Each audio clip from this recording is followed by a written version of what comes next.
जय श्री कृष्णा। अब सुनिए आज की कथा। उम्मीद है पहले की कथा भी आपने ज़रूर सुनी होगी, जिसमें आपको राजा धर्मगुप्त और एक रीछ की कथा सुनाई गई थी। अब सुनिए आज की कथा। श्री सूत जी कहते हैं, हे मुनिवरों, सभी पापों का नाश करने वाले महान पुण्य व्रत वेंकटाचल पर जो पुण्य कृष्ण तीर्थ है, उसका महात्म्य भी सुनो। पूर्व काल में विप्रवर रामकृष्ण नामक एक बहुत ही बड़े मुनि थे। वे सत्यव्रत, भगवान की पूजा करने वाले, दयावान और सब व्यक्तियों पर दया रखने वाले थे। शत्रु और मित्र पर एक जैसा भाव रखने वाले जित्रात्मा, जितेंद्रिय और तपस्वी थे। वे एकमात्र ब्रह्म तत्व के आश्रित थे। ऐसे प्रभाव वाले मुनिवर रामकृष्ण ने उस तीर्थ में बड़ी भारी तपस्या की। वे अपने सभी अंगों को स्थिर कर खड़े रहते। वहाँ खड़े तपस्या करते उन्हें कई 100 वर्ष बीत गए।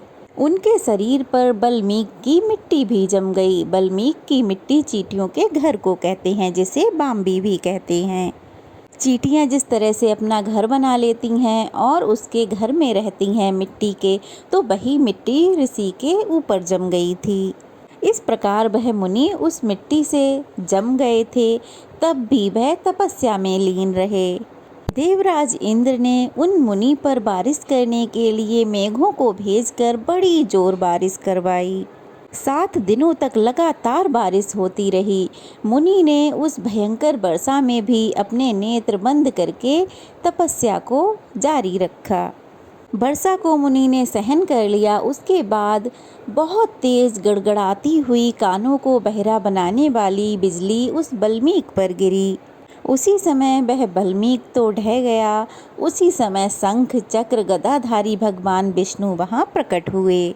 वे विंतानंदन गरुड़ पर सवार थे। गले में पड़ी हुई बनमाला उनकी शोभा बढ़ा रही थी। श्री रामकृष्ण की तपस्या से संतुष्ट होकर भगवान इस प्रकार बोले, हे रामकृष्ण, तुम वेद शास्त्र के पारंगत विद्वान हो और तपस्या के निधि हो। मेरे प्रादुर्भाव के दिन जो मनुष्य यहाँ स्नान करता है, उसके पुण्य फल का वर्णन शेषनाग भी नहीं कर सकते।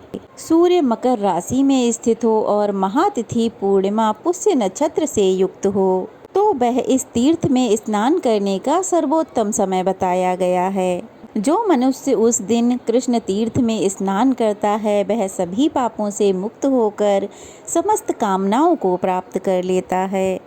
आज से यह महातीर्थ तुम्हारे नाम से ही संसार में प्रसिद्ध होगा। इतना कहकर भगवान विष्णु वहाँ से अंतर्ध्यान हो गए।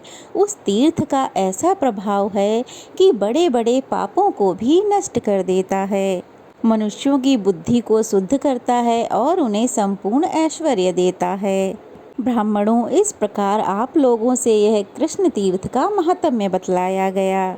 जो भी इसके श्रोता और वक्ता हैं, वह इन दोनों को ही विष्णु लोक प्रदान करने वाला है।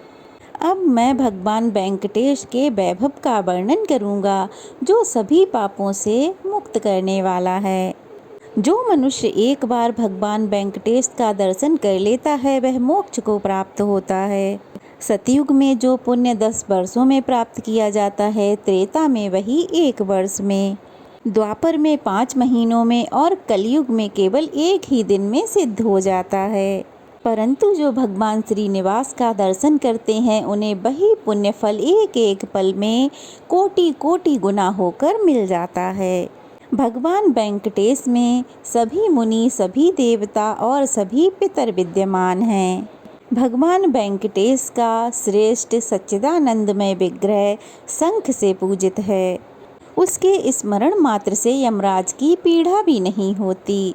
जो इस पृथ्वी पर परम दुर्लभ मनुष्य का शरीर पाकर सर्वश्रेष्ठ देवता भगवान वेंकटेश का दर्शन और पूजन करते हैं, उनका ही जन्म सफल है और वे ही कृतार्थ हैं। भगवान वेंकटेश का दर्शन करने से सैकड़ों ब्रह्म हत्या और कई तरह के सभी पाप नष्ट हो जाते हैं। जो मनुष्य भोग और स्वर्गलोक का राज्य चाहते हैं, वे एक बार श्रद्धा से वेंकटाचल निवासी भगवान श्रीनिवास को प्रणाम कर लें। करोड़ों जन्मों में किए गए जो सभी प्रकार के पाप हैं वे मात्र भगवान वेंकटेश को प्रणाम करने से ही नष्ट हो जाते हैं।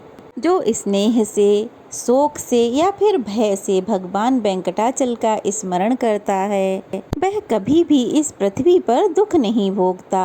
भगवान वेंकटाचल निवासी का भजन कीर्तन करने वाला मनुष्य भगवान विष्णु का सारूप्य प्राप्त कर लेता है। जैसे प्रज्वलित अग्नि क्षण भर में ही ढेर का ढेर ईंधन जलाकर भस्म कर देती है, ठीक वैसे ही भगवान वेंकटेश्वर का दर्शन सभी पापों को जलाकर भस्म कर देता है। भगवान वेंकटेश की भक्ति 8 प्रकार की मानी गई है। पहला, भगवान वेंकटेश के भक्तों के प्रति भक्ति भाव। दूसरा, भगवत भक्तों की पूजा करके उन्हें संतुष्ट करना। तीसरा, स्वयं भक्ति पूर्वक भगवान की पूजा करना। चौथा, अपने शरीर की समस्त चेष्टाएं भगवान के लिए ही करना। पांचवा, भगवान की कथा में रुचि रखना और उसे सुनने में आदर का भाव होना। छठा, अपने शरीर और मन में भगवत भक्ति और भगवत जनित प्रेम विकार का स्फुरन होना। सातवां, भगवान श्रीनिवास का निरंतर स्मरण करना। तथा आठवां, वेंकटाचल निवासी भगवान श्रीनिवास की शरण लेकर ही जीवन धारण करना। ऐसी 8 प्रकार की भक्ति किसी मलेच्छ में भी हो वो भी निश्चय ही मोक्ष प्राप्त कर लेता है। भगवान की अनन्य भक्ति तथा ब्रह्म ज्ञान से मोक्ष की प्राप्ति निश्चित है। सन्यासियों और नैष्ठिक ब्रह्मचारियों को वेदांत शास्त्र श्रवण जनित ज्ञान से जो मुक्ति मिलती है वही सब लोगों को भगवान श्री वेंकटेश के दर्शन करने से बिना देरी के ही मिल जाती है। वेंकटाचल निवासी भगवान श्रीनिवास का दर्शन कर लेने से सभी पुरुष श्रेष्ठ प्राणियों की श्रेणी में चले जाते हैं। उनमें से कोई कम या अधिक नहीं रह जाता। सभी पापों का नाश करने वाले श्री वेंकटाचल पर जाकर जो भी सर्वश्रेष्ठ भगवान श्रीनिवास का भक्ति पूर्वक दर्शन करता है उसकी समानता इस धरती लोक पर चारों वेदों का विद्वान भी नहीं कर सकता। संपूर्ण वेद भगवान श्रीनिवास का ही प्रतिपादन करते हैं। सब यज्ञ श्रीनिवास की आराधना के साधन हैं और सब लोग भगवान श्रीनिवास पर ही आश्रित हैं, यानी कि निर्भर हैं। अन्य सभी का आश्रय छोड़कर भगवान श्रीनिवास की ही शरण लेनी चाहिए। 2 घड़ी वेंकटाचल निवासी भगवान का स्मरण करने मात्र से अपनी 21 पीढ़ियों सहित मनुष्य विष्णु लोक में निवास करता है। इस प्रकार यह भगवान वेंकटेश का महात्म्य बताया गया। जो भी मनुष्य प्रतिदिन भक्ति पूर्वक इसको सुनता है अथवा सुनता है वह भगवान वेंकटेश की सेवा का फल प्राप्त कर लेता है।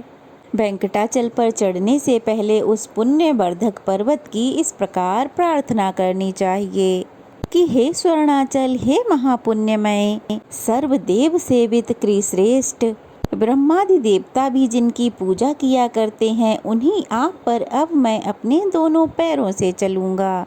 मुझ पाप चेता पुरुष के आज यह पाप क्षमा कर दीजिएगा। आपके शिखर पर निवास करने वाले भगवान श्री लक्ष्मीपति का आप मुझे दर्शन करवाइए। इस प्रकार पर्वत श्रेष्ठ वेंकटाचल की प्रार्थना करके मनुष्य उस पर धीरे धीरे चले। ऊपर पहुंचकर सभी पापों का नाश करने वाले परम पूजनीय स्वामी पुष्करणी तीर्थ में स्नान करे। इसके बाद पितरों को पिंडदान करे। ऐसा करने से स्वर्गवासी पितर मोक्ष को प्राप्त होते हैं और नरकवासी पितर स्वर्ग में चले जाते हैं। इसके बाद उस पर्वत के ऊपर जो सब तीर्थों में श्रेष्ठ और पवित्र पाप विनाशन तीर्थ है, जिसके स्मरण मात्र से मनुष्य फिर गर्भ में नहीं आता, उसके पास जाकर उसमें स्नान करना चाहिए। वह स्वामी तीर्थ से उत्तर दिशा में है। वहाँ स्नान करने से मनुष्य वैकुंठ धाम में जाते हैं। पूर्व काल में एक भद्रमती नामक श्रेष्ठ ब्राह्मण थे जो वेद वेदांगों के पारंगत पंडित थे, परंतु वे बड़े दरिद्र थे। उनके पास जीविका का कोई साधन नहीं था। उन बुद्धिमान ब्राह्मण ने समस्त शास्त्र, वेद और धर्म शास्त्रों का श्रवण किया था। उनकी 6 पत्नियां थीं, कृता, सिंधु, यशोवती, कामिनी, मालिनी और शोभा। ये उनके नाम थे। उनके गर्भ से ब्राह्मण ने 200 पुत्र उत्पन्न किए थे।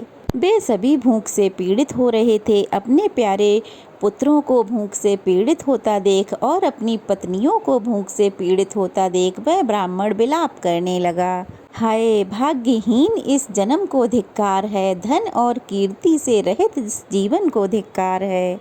उस धनहीन जीवन को भी धिक्कार है जिसमें धनाभाव होने के कारण अतिथियों का स्वागत न किया जा सकता हो। ज्ञान और सदाचार से शून्य इस जीवन को भी धिक्कार है और बहुत संतानों वाले धनहीन मनुष्य के जीवन को भी धिक्कार है। ब्राह्मण पुत्र, पौत्र, भाई, बंधु और शिष्य आदि सभी मनुष्य धनहीन पुरुष को त्याग देते हैं। जो धनवान है वह निर्दयी हो या दयावान, गुणवान हो या गुणहीन, मूर्ख हो या पंडित, सब धर्मों से युक्त हो या धर्महीन हो, अगर वह ऐश्वर्य के धन से युक्त है तो वही पूजनीय योग होता है। ओहो दरिद्रता आज बड़ा भारी दुख है। उसमें आशा तो अत्यंत दुखदायिनी होती है। आशा के भसीभूत होकर मनुष्य क्षण क्षण में दुख भोगते हैं। जो आशा के दास हैं वे संसार में सभी के दास हैं और जिन्होंने आशा को ही अपनी दासी बना लिया है उनके लिए यह संपूर्ण जगत दास के समान है।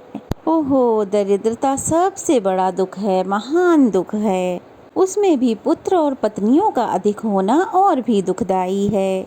इस तरह विलाप करके सभी शास्त्रों के विद्वान भद्रमती ब्राह्मण ऐसा विचार करने लगे कि जो अत्यंत ऐश्वर्य प्रदान करने वाला हो। उस समय उनकी पत्नियों में जो कामिनी नाम की पतिव्रता पत्नी थी उसने अपने पति से कहा, हे प्राणनाथ मेरी बात सुनिए। स्वर्ण मुखरी नदी के तट पर देवताओं के निवास करने योग्य परम पवित्र वेंकटेश पर्वत है। उसके शिखर पर सभी पापों का नाश करने वाला पावन तीर्थ है। हे महामते आप पत्नी और पुत्रों सहित उसी पाप नाशक तीर्थ में चलकर स्नान कीजिए। मैंने बचपन में अपने पिताजी के साथ नारद जी के मुख से उस तीर्थ का महात्म्य इस प्रकार सुना था कि सब पापों का नाश करने वाले वेंकटाचल पर परम पवित्र पाप नाशक एक तीर्थ है जो सभी दुखों को दूर करने वाला और सभी प्रकार की संपदाओं का दान करने वाला है। उसमें संकल्प पूर्वक स्नान करके समस्त ऐश्वर्य प्रदान करने वाले धर्म का मन ही मन चिंतन करना चाहिए। सब दानों में उत्तम भूमि दान है। वह परलोक में उत्तम गति प्राप्त कराने वाला तथा सभी मनोवांछित कामनाओं को देने वाला है। भूमि दान देकर मनुष्य अपनी सभी अभीष्ट वस्तुओं को प्राप्त कर लेता है।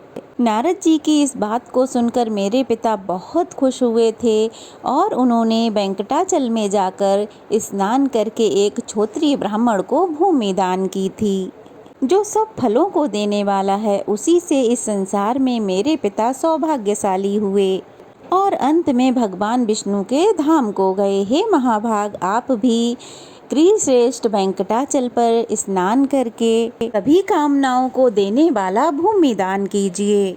अग्निहोत्री क्षत्रिय ब्राह्मण को थोड़ी सी भी भूमि दान करने से मनुष्य पुनरावृत्ति रहित ब्रह्मलोक को प्राप्त हो जाता है। वेंकटाचल पर्वत पर किया गया भूमि दान सभी पापों का नाश करने वाला है। जो ईख, गेहूं, सुपारी आदि वृक्षों से युक्त पृथ्वी का दान करता है वह साक्षात विष्णु के समान है। जीविकाहीन कुटुंबी और दरिद्री ब्राह्मण को थोड़ी सी भूमि दान देकर मनुष्य भगवान विष्णु के साहिज्य को प्राप्त होता है। अपनी पत्नी की यह बात सुनकर और शेषाचल निवासी भगवान विष्णु का ध्यान करके भद्रमती ब्राह्मण बहुत खुश हुए। फिर उन्होंने अपनी बुद्धि से परम उत्तम क्रीड़ाचल पर्वत पर जाने का निश्चय कर लिया। वे पूर्णतः धर्म परायण थे। धर्म में उनकी विशेष श्रद्धा थी। अपनी पत्नी के साथ फिर वे सुशाली नाम की नगरी में गए और सब ऐश्वर्यों से संपन्न सुघोष से उन्होंने 5 हाथ भूमि मांगी। सुघोष भी बड़े धर्मात्मा थे। उन्होंने इन कुटुंबी ब्राह्मण को देखकर धर्म पूर्वक इनका पूजन किया और इस प्रकार कहा, भद्रमते आज मैं कृतार्थ हो गया, मेरा जन्म सफल हो गया। ऐसा कहकर सुघोष ने कहा, पृथ्वी भगवान विष्णु की प्रिया है। पवित्र पृथ्वी भगवान विष्णु द्वारा सुरक्षित है। पृथ्वी के दान से भगवान जनार्दन मुझ पर प्रसन्न हो। इस तरह से कहकर सुघोष ने भगवान विष्णु का नाम लेकर 5 हाथ पृथ्वी उन ब्राह्मण को दान में दे दी। उस भूमि दान से सुघोष भगवान विष्णु के धाम को प्राप्त हुआ, जहाँ जाकर कोई शोक नहीं करता। इसके बाद भद्रमती अपनी पत्नियों और पुत्रों के साथ देव दानव वंदित वेंकटाचल पर गए। वहाँ स्वामी पुष्करणी के पावन पवित्र जल में पत्नियों और पुत्रों सहित संकल्प पूर्वक उन्होंने स्नान किया। इसके बाद उसके पश्चिम तट पर पृथ्वी को धारण करने वाले श्वेत वराह भगवान को प्रणाम किया और फिर भगवान श्रीनिवास के मंदिर में गए। वहाँ ब्रह्मादि देवताओं से सेवित भगवान श्रीनिवास का अपने पुत्रों साथ दर्शन किया और भगवान को प्रणाम करके पत्नी और पुत्रों सहित पापनासक तीर्थ में आए।